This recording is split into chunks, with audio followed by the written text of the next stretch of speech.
siz birgina qilgan ehsoningiz orqali ikkita jonni saqlab qolishingizni bilasizmi?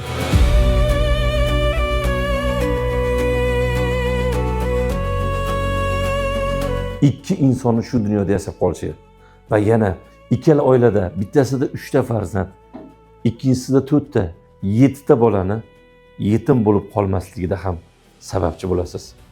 Ota-onam bilan farzandlar ko'z o'ngimdan ketmayapti.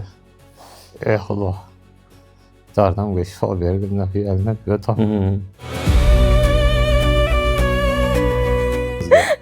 İltimos tuzalib ketishimga yordam beringlar.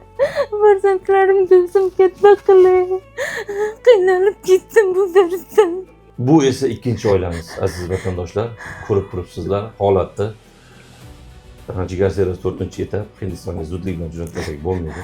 4 ta bolasi. Turmush o'rtog'i oddiy fermerda va traktorchi vazifasini bajaradi. Uylari ham bir ahvol. Bular ham bayinsida, ikkala oilamiz ham bayinsida.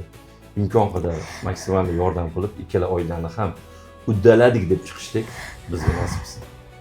Ayamga yordam bering. Oy jonim.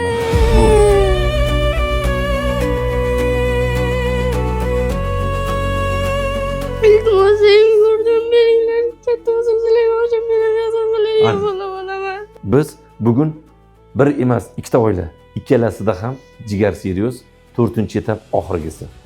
Aziz vatandoshlar, to'g'ri, mana Alloh uchun bu safar to'g'ri tushuntiringlar. 1000 so'm tashlasangiz ham bitta limitga o'tadi. Bitta kartamizda 100 ta limit bor xolos. Iltimos, bu safar imkon qadar 30 mingdan teparoq pul solsanglar, chunki ikkita oila 5 ming, 10 mingligi bilan limitini so'rib qolib, biz mo'ljallagan ikkita oilaga 30 mingdan 60 ming dollarni yig'a olmay qolamiz.